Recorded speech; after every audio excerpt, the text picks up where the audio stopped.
Good morning, almost noontime. It's about 11:15 here.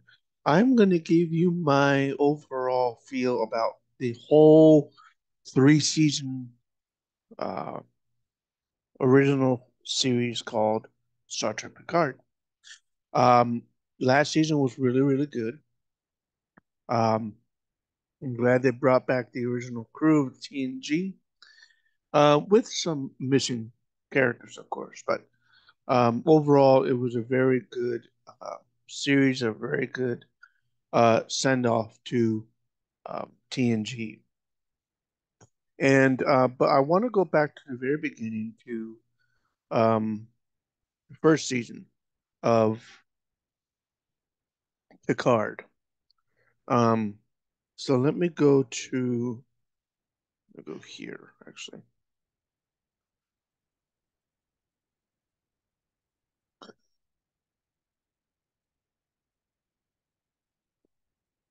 Picard.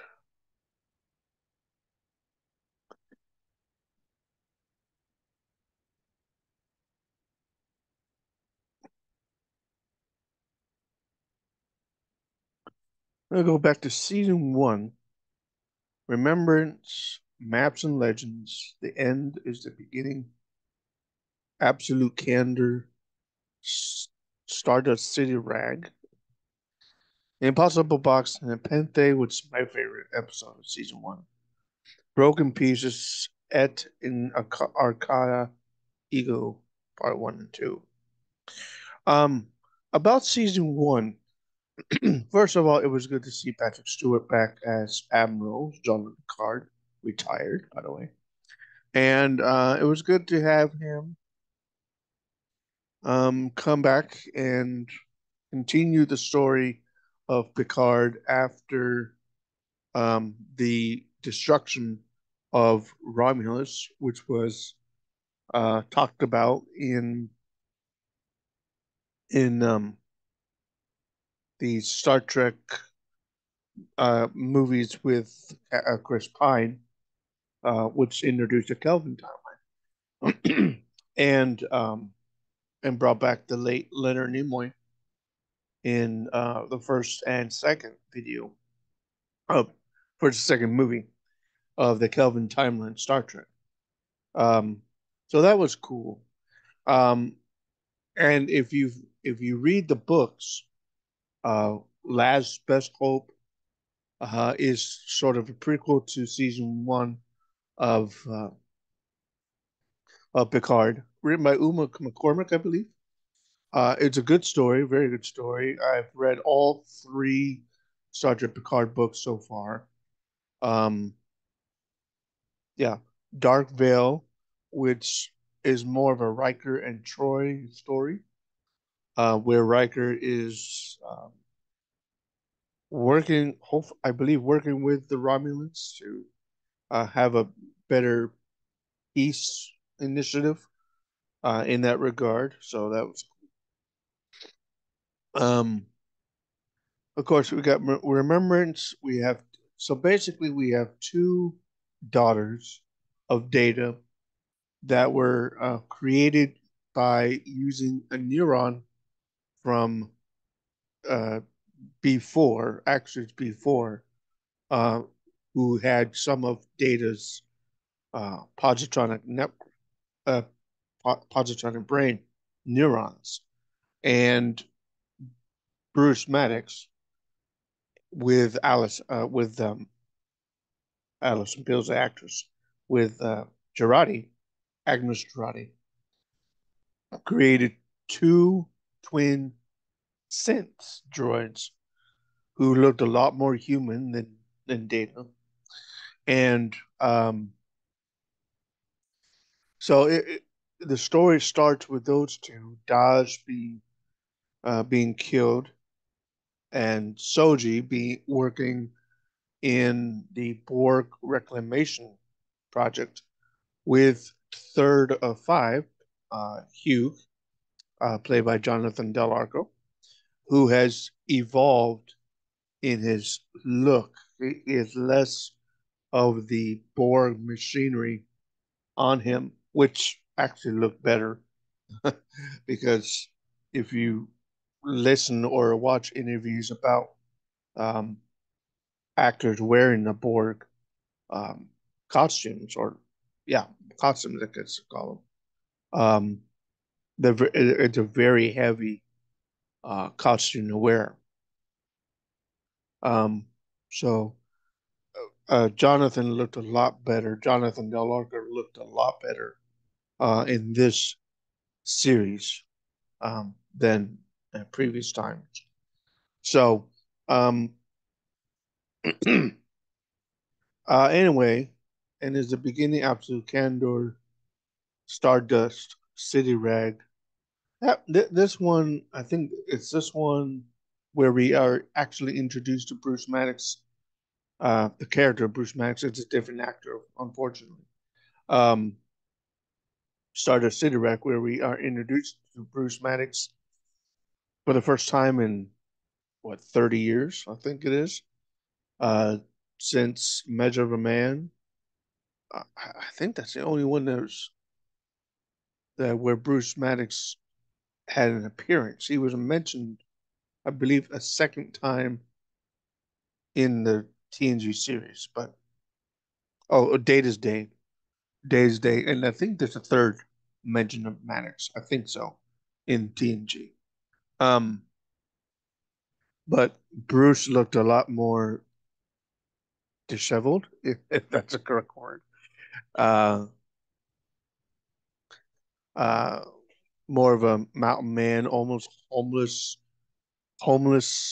kind of look to him. Very depressed, um, which I guess is good. But to have him killed off by his lover, um, Agnes Girardi, it's kind of sad to see Bruce go. Um, Having a cabal that's older than the Tal Shiar, called the Co-op, not Co-op, that's the other Robin faction. Um, Zatfash. Um, that was an interesting uh storyline, and Zatfash is also mentioned in um, I believe in the Dark Veil. No, not the Dark Veil. The Second Self is a third, uh, actually fourth Star Trek Picard book. Um, the third one is all about um, Chris Rios, Captain Rios. Um, so you got the two twin sisters who are daughters of Data. You got Marek, who is kind of undercover with the Zatvash slash Kalchiar. You got Hugh, 35, uh, taking over an entire Borg cube from, and I think that cube was involved in Wolf 359. I think so. Stand to be corrected on that one. Maybe it's more of a Voyager esque Borg cube. I'm not sure. Um,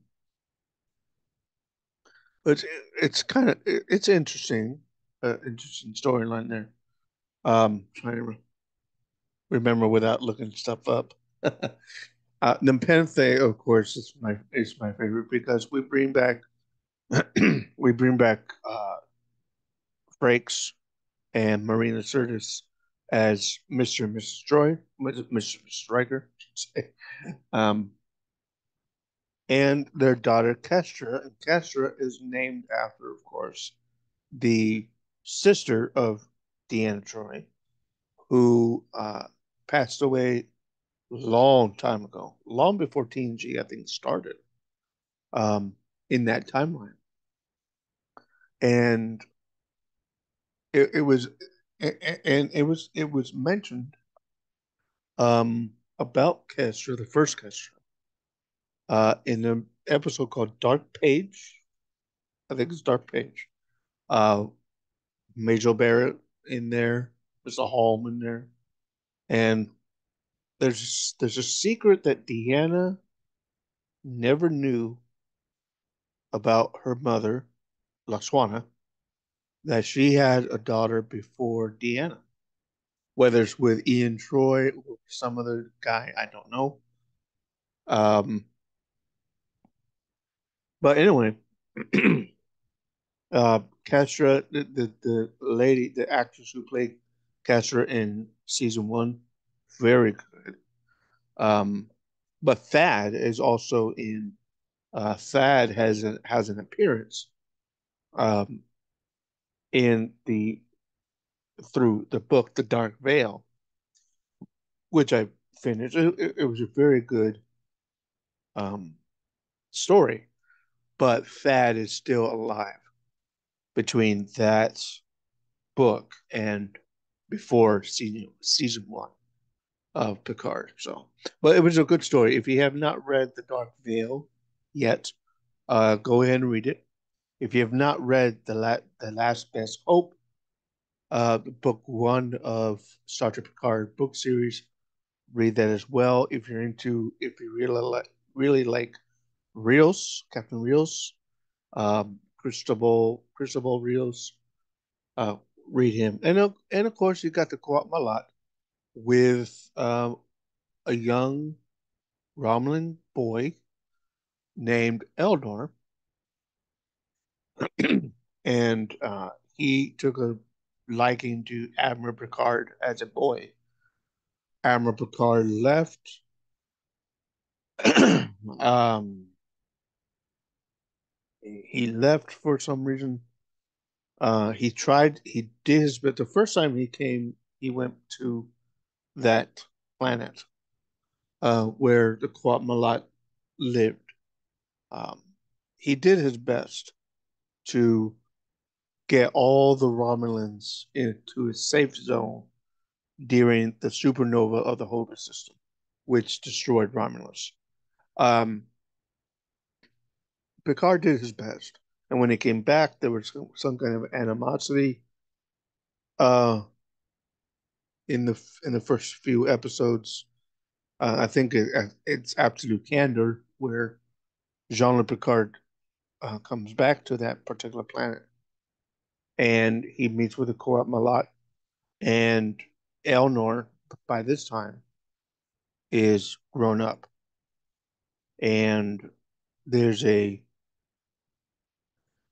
there is a little fight that ensues. Picard doesn't want to fight, and that's understandable. And so Elnor instead comes to Picard's defense, slices off a head, and they beam out together to the La Serena. And he gets uh, he Eldor gets a little tongue lashing by from Picard on that because of that. So that was an interesting moment. And then uh, we get to the end. They team up with Riker and Troy. They lay low a little. Um, they got Raffi's already in. Uh, by second episode, second or third episode, we see Raffi Musiker, Michelle Hurd, uh, kind of an, animosity, have an animosity with Picard because his resignation from Starfleet ruined also Raffi's career. But Raffi and because of that, Raffi became a pretty heavy drinker at the time. Her family's estranged. She has a son. The son, Gabe, I think, has a wife, and at this time, the wife is pregnant with their granddaughter, and so we Raffi gets in. She's in. Um, Christopher Rios is recruited with the La Serena, and I will give kudos to the actor who played Rios. Gotta get his name right. Chris Rios, actor. What's his name? Cristobal Rios. Santiago Cabrera. Okay. Santiago, he not only has him as Rios, he has five holograms, all looking like Captain Rios. And so Cabrera has to do a British accent, Scottish accent, I think a Russian one, Spanish one, which it's easy for him. Um, but I think five iterations of Rios, all doing different uh, medical or psychological, um, like EMHs, emergency medical hologram, emergency psychological hologram, emergency engineering hologram, emergency whatever. Um, I will give kudos to Santiago for doing all five and doing the different accents. So that's a great achievement for him. Not sure if he's ever done that in previous um, work, but I will give kudos to that. Um, what else? By the end, we get to see the unknown son of uh, Noonien Soon and his wife. Could be his first wife. Um, what was forget her name now. Juliana, I think it is Juliana Tanner, or it could have been another woman. I'm not sure. But we meet AI Soon, Alton Inigo Soon, and of course played by Brent Spiner. And they go to Capelius in the last two episodes of Capelius. There's many twin androids.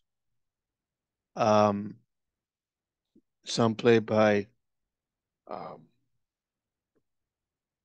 the actress who does Daj and Soji, Isa Briones, and uh, and some other androids played by another actress. Um, Very interesting how these neurons used by Dr. Soon, Alton Soon, Bruce Maddox, and of course, I believe also with the help of Agnes, creating this little android colony on this planet Capellius. And so interesting, but was it needed? Probably not. Um, I would like to see more androids.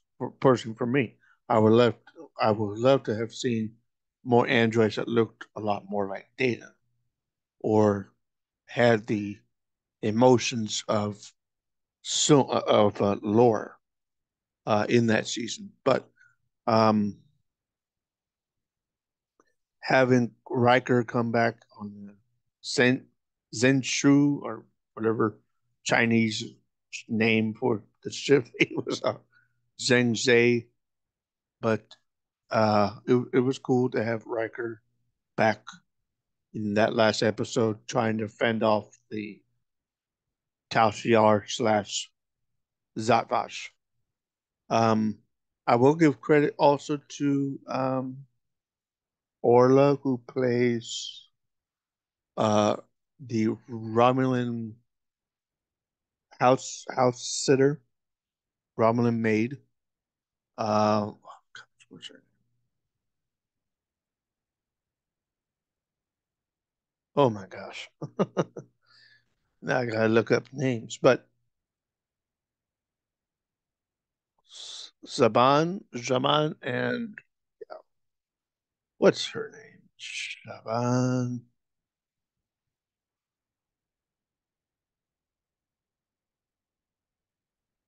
Excuse me. Shaban and what's he? Laris. Shaban and Laris. I'll give credit to them. Um, After kind of a little piece, well, let me go. Let me rephrase that. Not really a peace treaty with the Romulan Empire, but with the help that was given, these two, Laris and Shaban, volunteered to help Picard live out his days in La Barre, France, live out his days with his pit bull number one, uh, overlooking the family vineyard there, La Barre. And I will say this: I think the farm, the vineyard itself is somewhere in California. Very nice looking house, a very nice looking vineyard too, with some added mechanics that are, of course, CGI used because we don't actually have those floating devices. I don't think we don't have those floating devices that we used. So some of the machinery and some of the transporter activity that was used in season two, also the first episode of season two, uh, none of that exists today. So that was all computer generated stuff with special effects, visual effects. Um, so that's season one. Let's go to season two, season three, season two. First of all, when it was teased through promotions and interviews that John Delancey, was going to come back, I thought that was a good idea. But what they did in the story, what the story writers did, the was a little weird. Um, Something happened within the past or the future, and it made the Federation really not exist as a Federation today, as a Federation of the 24th century. Um, and having the Borg Queen there as well, I, I didn't unnecessarily like the way it was written. Um, no bad things from the actors and actresses, but I I don't like having like a dictatorship storyline. If for those fans that did not like season two, I understand why you did not like it. It was not Star Trek-esque. And I understand it, but I will give kudos to the young lady the younger actress who played a younger version of Guinan. I will give credit to that. I will give credit to Jonathan Delancey. Seeing him come back as Q for the first time in 30 years was really, really good. Cool. But Q changing the reality of not only Clark's hometown, um, but Starfleet. But Q dying, that's interesting. That's an interesting part. Also, what's interesting is that we got to see a backstory about Picard's mother that we didn't see at all in the TNG series. Um, it was sad that to come to the realization that Yvette Picard, Jean-Luc's mom, um, committed suicide. She had depression. She had whatever her problems was, and I think they did that I think they did that. Now, someone will have to correct me. I think they did that because, um, no, I shouldn't say that. Yeah, that's something else. That's totally different. I'm sorry. Um, but why they brought up um, Maurice and Yvette in this area, I'm not sure. Um, it was a good it was a good it was good, and there's good and there's bad in season two. Having Annie Werching there, before she sadly passed away from cancer, was really good. I really like this Borg Queen. Different in that she was separated from the collective, and um, she made Agnes Girardi the new queen in an alternate reality, from an alternate reality. And in the first episode, this admiral, who was an actress in TNG, this admiral comes in, says, "We need your help." We get very unusual distress call from this Borg diamond shaped ship. Um, the Borg Queen comes on. She's covered. Her face is covered, so we don't know who it is. We think it's Alex Kriege. We think it's Susanna Thompson, who played the Borg Queen in Voyager.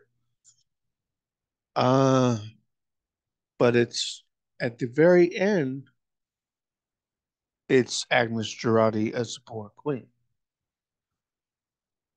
Very, I'm glad they did not.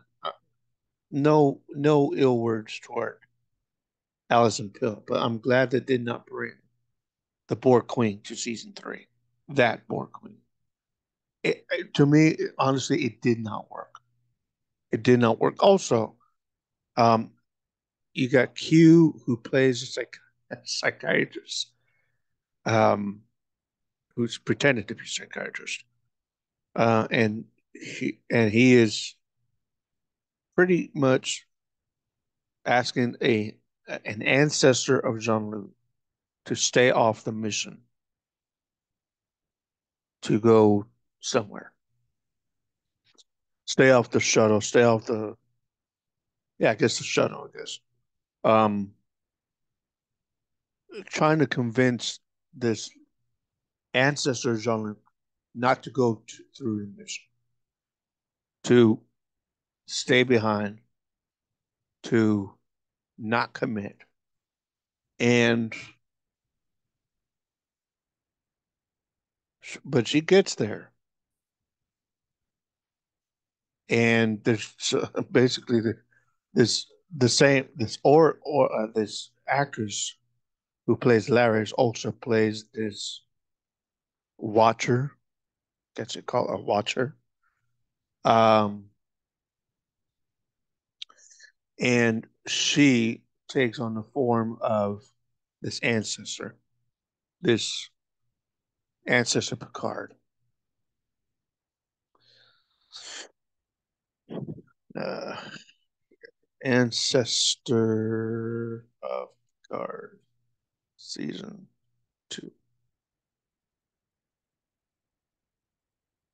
And also having Brent Spiner there as Adam Soon, who who is trying to get his daughter Corey, is it, to um, live life uh, in the sun without having to go through some medication or some um, flesh eating disease or whatever it is.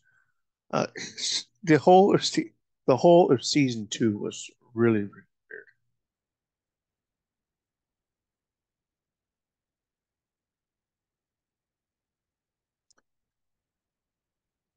Um, It was a totalitarian uh, dictatorship where Q comes in. Picard realizes this is the first episode. Picard realizes uh, things, time has shifted. They think that the what's the name of that ship that he's on? Anyway,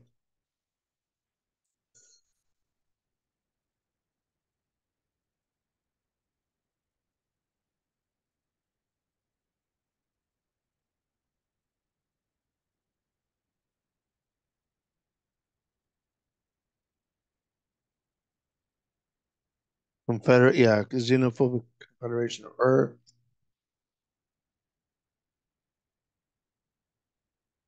Stargazer. Okay, it's the name of this first. Okay, it's a newer version, a newer refit of Picard's first command, which is the Stargazer. That's right. So the Borg are being attacked by, excuse me, the USS Stargazer is being attacked by the Borg Queen, or they think they are. And there's auto destruct sequence initiated. The auto destruct goes through. Picard initially dies, but Q takes him and puts him back home. Re redoes the entire Earth into this xenophobic confederation of Earth, and only four people know the difference. That's Picard, Raffi, Seven of Nine, Jerry Ryan, and Rios. And I think Eldor, so five people. Five people know the difference. Um, and well, six actors, so six people know the difference between what they know of as a federation and what Hugh has done. So season two, I've heard it from people that absolutely hate season two. Um, there was more weird bad parts in season two than there were good parts. The good parts was that Brent Spiner was in it. Brent Spiner was a mad, crazy guy that wanted to get authorization to do his, I guess, his android research. Wouldn't go through, um, or some kind of research. and and Q tells him, excuse me, Q tells him, tells Adam soon that Picard, Jean-Luc Picard, is in the way. Uh, wow. Say what you want about season two. I'll probably I'll probably agree with you. Um, again, there's just no fault of the actors. I think it was the writing. I think it was the direction of the story that's at fault. Um, everyone did a pretty good job in this season, despite the weird uh, story in it. Go forward to season three.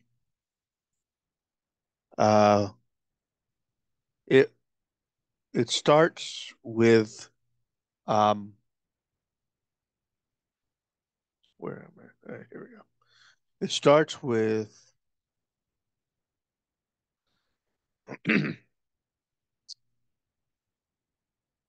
what does it start with?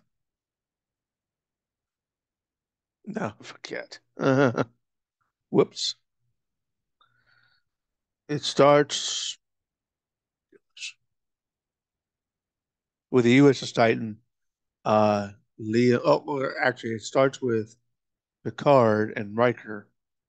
Picard getting a distress signal from Dr. Crusher. Um, about some kind of attack on Earth, attack of the Federation, attack on Starfleet. And so um, the only person, and Dr. Crusher says, don't trust anyone in Starfleet. But Picard gets in touch with Riker. Riker's kind of a little estranged from his wife, Deanna, for some reason. And um, for whatever reason, and maybe it's over Thad's death, which happened a year or two before season one. Um, but uh, but War Riker's there. In Disengage, we get to see War for the first time, and he's a contractor in Starfleet Intelligence. He's not an ambassador to the Kronos, and he's still under the House of Martok. Um, but we're not sure what happened there. By the end of the season, we learned that Worf was captain of the Enterprise E, and for some reason, it's not accessible at Starfleet Museum or at Space Dock or anywhere. And everyone looks at Worf and said, "Whatever happened to the Enterprise E was not my fault." Uh, it's funny. It's funny. But anyway, Raffi has a handler, and she wants to help prevent this attack on a recruitment center. The attack goes through some teleportation weapon. Uh, his, her handler says, "Do not engage." She goes find this Ferengi black market guy, Sneed, and Worf gets in there, does a little head cutting, and and Raffi is, of course, a little poisoned. And Worf says, "I told you, do not engage. Told you not to. I told you to disengage." I think he said. And in 17 seconds, we learn that 17 seconds is time about the birth of Thad. No, this is yeah, the birth of Thad. I think getting from the bridge to sickbay, whatever it was, on the Titan, the original Titan, not the original Riker's Titan, and no win scenario. Let me go to season three. Oops, fingers on the wrong buttons. I do have to leave pretty soon, so I'll make this as quick as possible.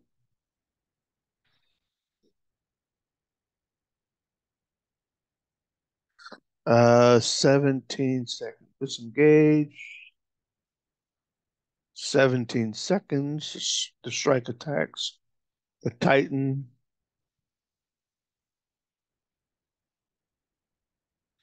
There's an ensign in on the Titan is revealed to be a changeling. I I I don't know if I've said this before. I really like the way the changelings uh, uh, were evolved. I really like that. So much uh, sophisticated than Odo changeling or Salome Jen's changeling, female changeling. Very well done. It's like these changelings in season three can even better mimic human anatomy, so people can't tell the difference whether it's a real person, like Sydney Sydney LaForge was copied, and it was only a certain phrase, incorrect phrase, That's the changeling impersonating Sidney LaForge said 7 and 9 knows who whether it's the real Sidney or not. Um, really well done. The fan theories about Jack Crusher, who is named after Beverly Crusher's first husband, the father of Wesley Crusher, now a traveler. Um, a nice homage to that. I think that was nice. Oh, and of course, Jack Crusher was also the original. Jack Crusher was a best friend, or one of the great friends of Captain Picard of Stargazer days. So I really like that homage to that. Number one. Number two, um, the the fan theories are saying, um, for many fan theories said that the red eyes on Jack meant that he was a Pah-wraith from Bajoran religion. Didn't happen. Or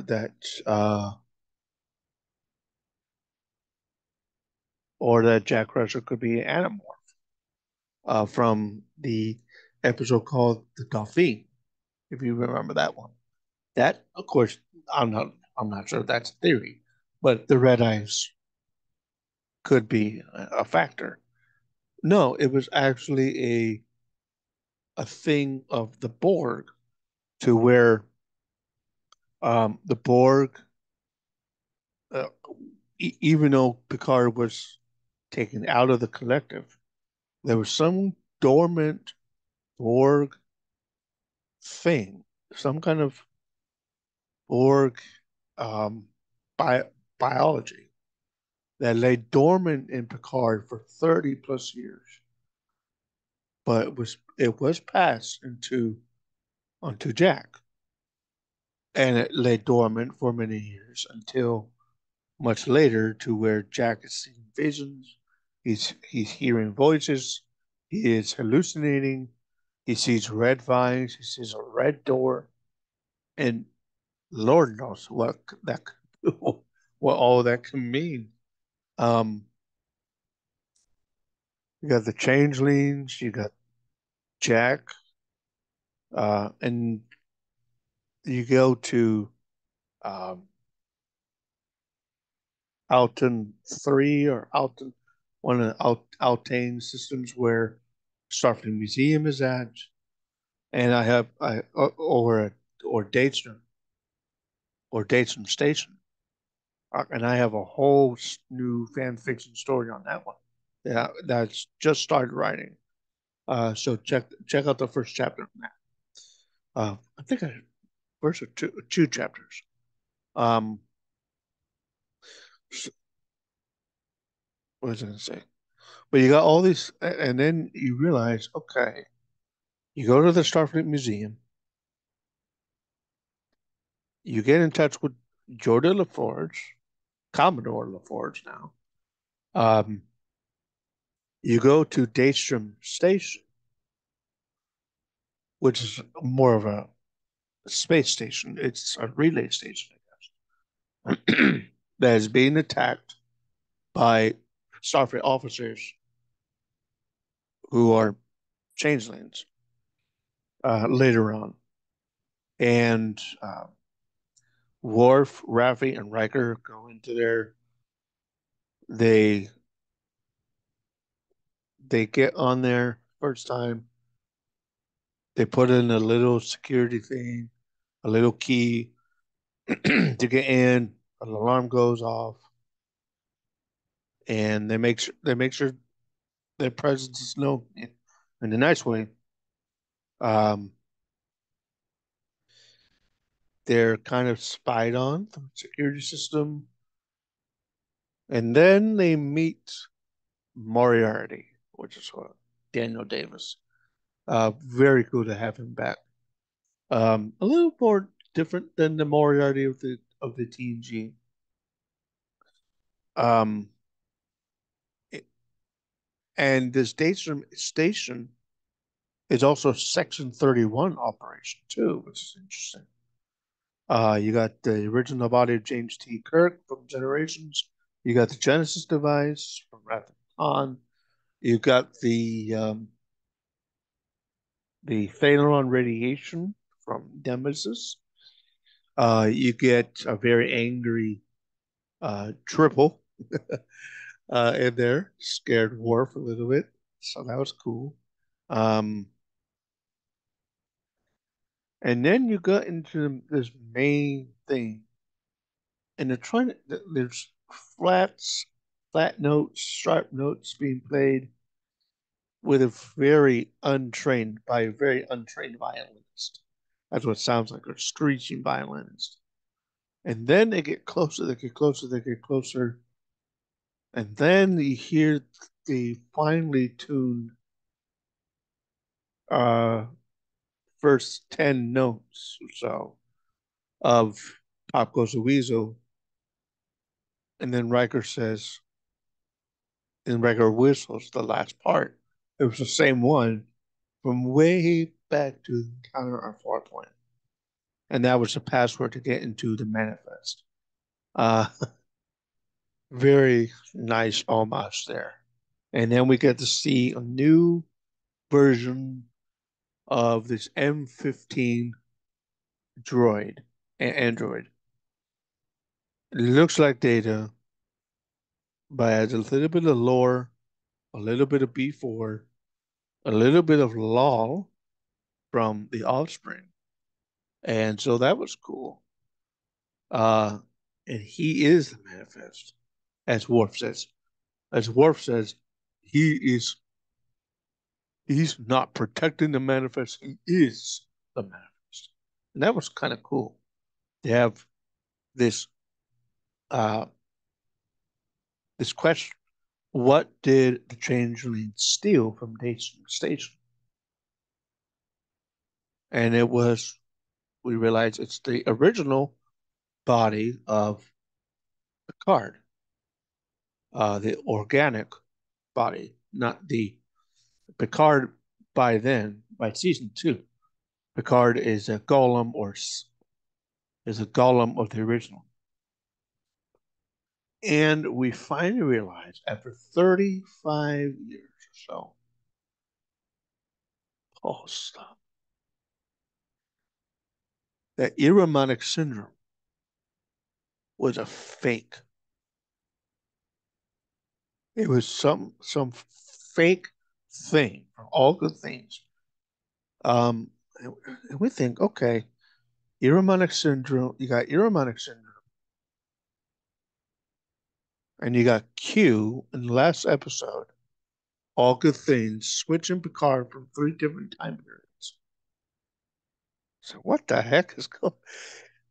We finally, I don't know if that's a retcon of all good things, but it basically says this dormant Borg biology thing, which came out as, and part of it came out of as Irumodic syndrome, both in Picard, the original Picard, and Jack Crusher.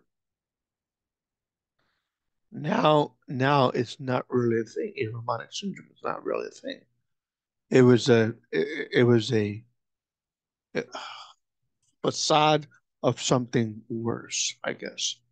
It was a cloak hiding something. It was a sheep, but sheep's clothing worn by a wolf, if you will. So, and there's other words I can think of. I can't think of it right now. But it really interesting. So this door opens. The android in meditation with Jack. She opens the door, and it's a big Borg, really huge Borg cube, a lot bigger than the Borg cubes of the past. Excuse me. Jack answers the call to go to the cube. The the Enterprise D, which was a ship hidden in Hangar Bay 12 of Space Dock. That is, or not Space Dock, but the Starfleet Museum, Hangar Bay 12, and and so they take out the Enterprise D. They had the original sauce section. The drive, of course, the drive section was destroyed in generations. Yeah, generations. And so they took parts, the nacelles from other ships, the drive section from another ship, and the original saucer section, and um, they made it fit, and it got the Enterprise D back. So um, I want to give a shout out to um, the guy who does Sci Fanatics. Let me look him up. His name Jim. Is it Jim from Sci Fanatics? Um, he had a very good reaction to. Oops. It's, let me get its name correct.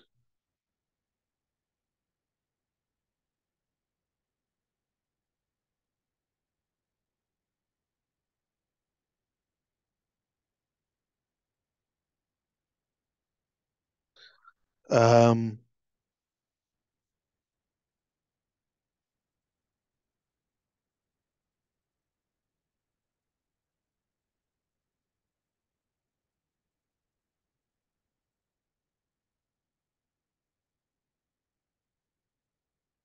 he's from Australia.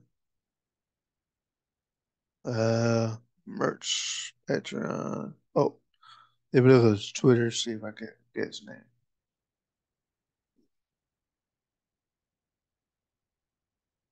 So I'm gonna follow him on Twitter too. I don't think I'm following him on his channel yet.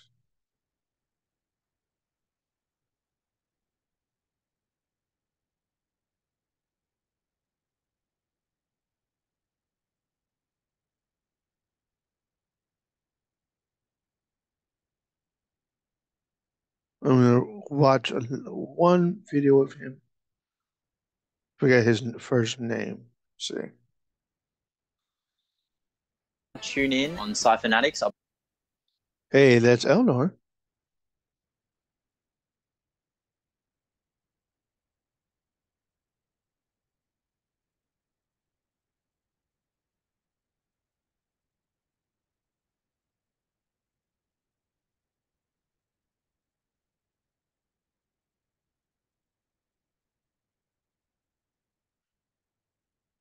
Oh, Hey guys, I'm Nick, and welcome back. Nick, not Jim. Nick. So, I want to give kudos to Nick of Sci Fanatics, um, for doing all the uh, series, uh, the breakdowns and reviews of all the episodes of season 3. I'm not sure if he did all the seasons. I think he did. Um, but he had a good reaction, similar to mine. Um, my reaction to seeing the TNG crew come back to the Enterprise D and all that. So I will give credit to Nick here, Sci Fanatics. So uh, anyway, um, where was I? I was at no, Dominion.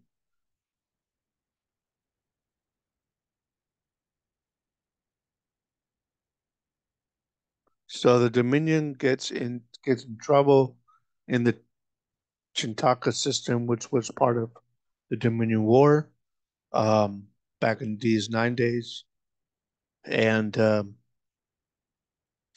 they fall into this nebula. It's hard to get out, but then they find a way through um,